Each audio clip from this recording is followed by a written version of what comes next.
Vladimir Putin is not on the ballot this election, but the Russian president's name has come up over and over and over again, frankly, throughout this race. Let's talk about the implications and put some perspective on it with Garry Kasparov. He's with me. He is the chairman of the Human Rights Foundation, a Russian pro-democracy leader, also a former world chess champion.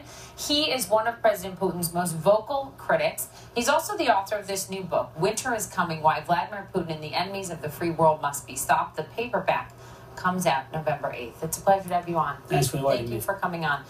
Do you believe that the Kremlin cares deeply whether it is Hillary Clinton or Donald Trump in the White House? Do you buy the argument from some that Putin wants Trump in the White House? Absolutely.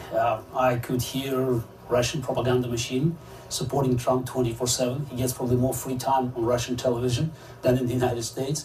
And also, Trump, with all his inconsistency, with Trump's typical, flip-flop on every issue, on almost every issue, he's very consistent in praising Putin and supporting Putin's geopolitical agenda, which is to weaken NATO, ideally to destroy NATO, and to push America away from global stage.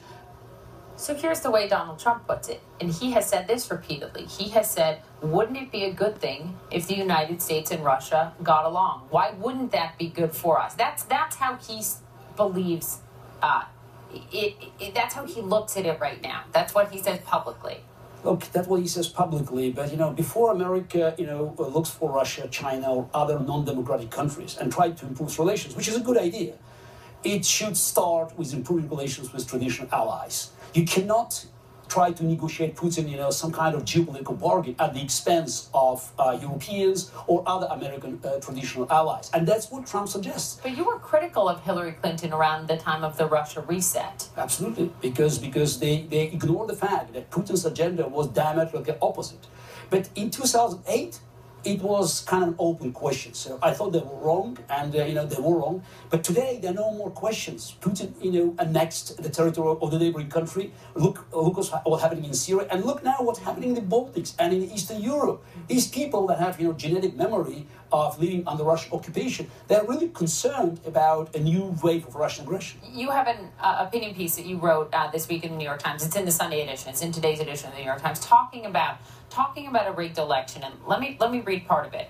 I know a few things about a rigged election. I know what it's like to have the overwhelming power of the state used against me to make a mockery of the democratic process. I know what it means to have my opinions censored while every major media outlet is dedicated to vilifying me and my colleagues. I know what happens when a conspiracy of public and private interest forms to intimidate, harass, prosecute, or even kill in order to preserve a monopoly on power. When you hear Donald Trump say the system is rigged, here in the United States. Rigged elections means that FBI now will be searching Donald Trump's offices. That means rigged elections. He will not have Donald Trump. He will not have access to mass media. Note, what does it mean as someone who's lived through this? Yeah, it's again, Trump says what Putin wants to hear, because Putin and other dictators, they would like to undermine the U.S. democracy, the way people look at this in the world. They want to demonstrate that election is rigged, election is not fair, and American democracy lost its integrity. And Donald Trump plays straight into Putin's hands by saying election is rigged,